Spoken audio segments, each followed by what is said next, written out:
कराची की सेशन अदालत ने एक शख्स को अपनी बच्ची की वल्दियत तस्लीम करने से इनकार करने और अपनी साबका बीवी पर जना का झूठा इल्ज़ाम लगाने पर 80 कोड़ों की सज़ा सुना दी। रिपोर्ट के मुताबिक एडिशनल डिस्ट्रिक्ट एंड सेशन जज मलिर शहनाज बोहियो ने फरीद कादिर को जुर्म क़ज़फ़ ऑर्डिनेंस 1979 के सेक्शन 7 के तहत अपनी जायज़ बेटी से इनकार करने और अपनी साबका बीवी पर झूठे इल्ज़ामात लगाने पर मुजरिम करार दे दिया। ऑर्डिनेंस के मज़कूरा दिफा में लिखा गया है कि जो शख्स क़ज़फ़ का इर्तिकाब करेगा उसे 80 कोड़ों की सज़ा दी जाएगी। जज ने अपने फैसले में लिखा कि ये बिल्कुल वाज़ेह है कि मुल्ज़िम झूठा है और उसने शिकायत करंदा पर अपनी बेटी के नाजायज़ होने के बारे में क़ज़फ़ का इल्ज़ाम लगाया और इस तरह इसे क़ज़फ़ ऑर्डिनेंस 1979 के सेक्शन 7(1) के तहत मुजरिम करार दे दिया गया है और 80 ज़रबों की सज़ा सुनाई गई है। अदालत ने करार दिया कि सज़ा सुनाए जाने और वफाकी शरई अदालत से सज़ा की तस्दीक के बाद इनके शवाहिद किसी भी अदालत में काबिल कबूल नहीं होंगे। फैसले में बताया गया है कि चूंकि मुल्ज़िम को सिर्फ कोड़ों की सज़ा सुनाई गई है इसलिए वो ज़मानत पर रिहा रहेगा, बशर्तिया वो इस अदालत की तरफ से सज़ा और सज़ा की तस्दीक के बाद कोड़ों की सज़ा पर अमल दरामद के लिए मुकर्रर करदा वक्त और जगह पर हाजिर होने पर राज़ी हो और 1 लाख रुपए के ज़मानती मचलके जमा करवाने।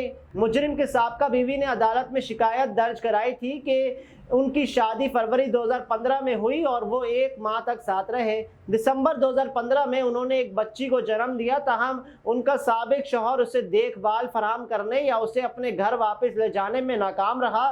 जब उन्होंने फैमिली कोर्ट का रुख किया तो जज ने उनकी हक में हुक्म दिया और मुजरिम को हिदायत की कि वह बेटी और साबका बीवी को किफालत फराहम करे। ताहम शौहर ने दरख्वास्त की कार्रवाई के दौरान अदालत में बच्ची के DNA टेस्ट और बेटी से इनकार करने की दरख्वास्तें जमा करवाईं। बाद अज़ां मुजरिम की तरफ से ये दरख्वास्तें वापस ले ली गईं। ताहम शिकायत करंदा ने फौजदारी तरीक़ेकार के दफ़ा 200 और 203B के तहत क़ज़फ़ ऑर्डिनेंस 1979 के सेक्शन 3, 5, 7 और 11 के साथ district and session court Malir में अपने साबिक शौहर के खिलाफ संगीन इल्ज़ामात लगाने पर कानूनी कार्रवाई करने के लिए दरख्वास्त दायर कर दी।